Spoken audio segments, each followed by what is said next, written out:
Imagine a man who holds the fate of an empire in his hands. He commands armies, governs vast territories, and decides the laws that shape millions of lives. And yet, in the quiet hours of the night, he sits alone, not in a grand hall, not surrounded by gold or luxury, but in the solitude of his study, writing. He is Marcus Aurelius, the last of the 5 good emperors of Rome. A ruler who never sought power for its own sake, but instead sought mastery over himself. This is Meditations, not a book written for the world, not a proclamation of power, but a deeply personal journal. A set of reminders.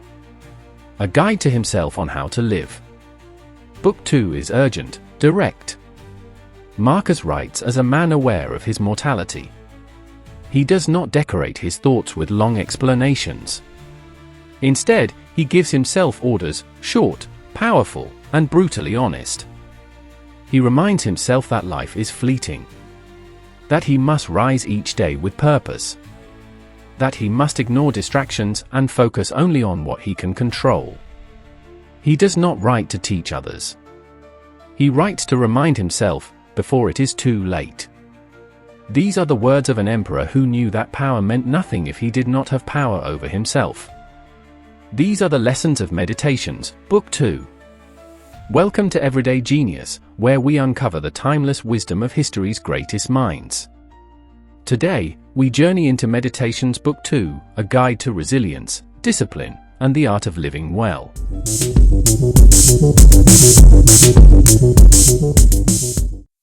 Memento mori, remember, you will die. You could leave life right now. Let that determine what you do and say and think. This is the first lesson of Book 2. Death is not something to be feared, it is something to be accepted. Because only when we accept that we may die at any moment do we begin to truly live. Marcus does not write these words in sadness. He does not speak of death to bring fear. He speaks of death as a tool to sharpen the mind, to focus the soul. He reminds himself, waste no time. The things you are worrying about, the things you are hesitating to do, the moments you are letting slip by, they will not wait for you. Death will come. And when it does, will you have lived as you should? A Stoic does not ignore death. A Stoic keeps it close, as a constant companion. Not as a shadow of dread, but as a source of clarity. Because once you accept that every moment could be your last, you stop wasting time. You stop worrying about what others think. You stop chasing things that don't matter. You stop delaying the things that do. So ask yourself, if you knew you would die tomorrow, how would you live today? Marcus would tell you, live like that now. Because you could leave life at any moment. Control what is yours, ignore the rest. You have power over your mind, not outside events.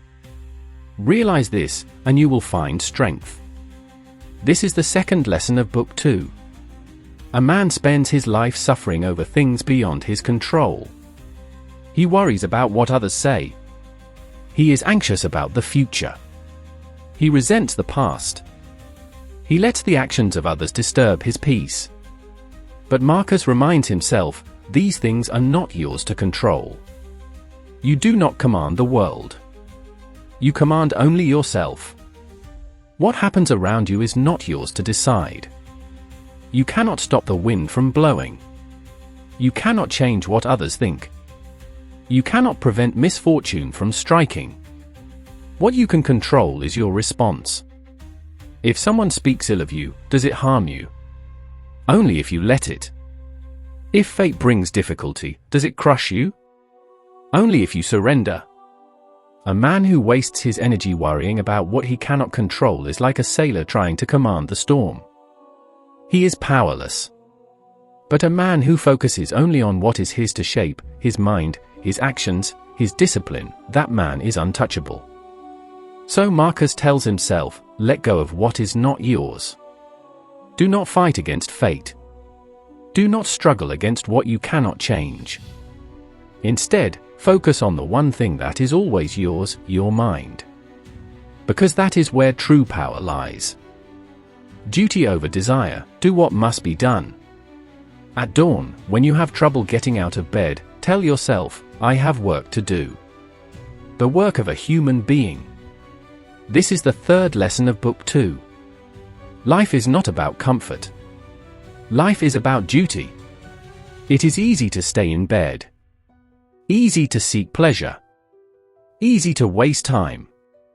But Marcus reminds himself, I was not made for comfort. I was made to act. A man should wake each day ready to do his work, not for applause, not for rewards, but because it is what must be done. Nature does not delay. The sun does not refuse to rise.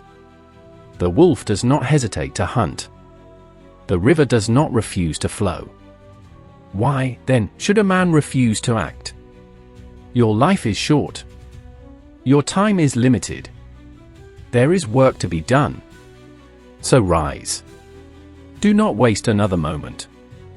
Because your duty is greater than your desire for comfort. And your purpose is greater than your excuses. Ignore distractions, stay on your path. Stop allowing your mind to be a slave, pulled in every direction by selfish impulses. This is the fourth lesson of Book 2. A man is distracted. He is tempted by pleasure, pulled by desire, controlled by his fears. He knows what he should do. But he hesitates. He makes excuses. He seeks entertainment. Marcus warns himself, stop letting yourself be ruled by distractions. Stay on your path. Do not waste time with trivial things. Do not fill your mind with noise. Do not seek approval, gossip, or indulgence. Instead, ask yourself, is this making me better? Is this leading me toward my purpose? Or am I just wasting time? Because every moment spent in distraction is a moment taken from your true work. And one day, there will be no more moments left. Book 2 of Meditations is not about philosophy. It is about action. It is a call to wake up. To stop delaying. To stop wasting time. Marcus reminds himself, life is short. Live it fully. Control what is yours. Let go of the rest. Do your duty. Do not seek comfort. Ignore distractions. Stay on your path. These are not just ideas. These are commands. Marcus does not write them to sound wise.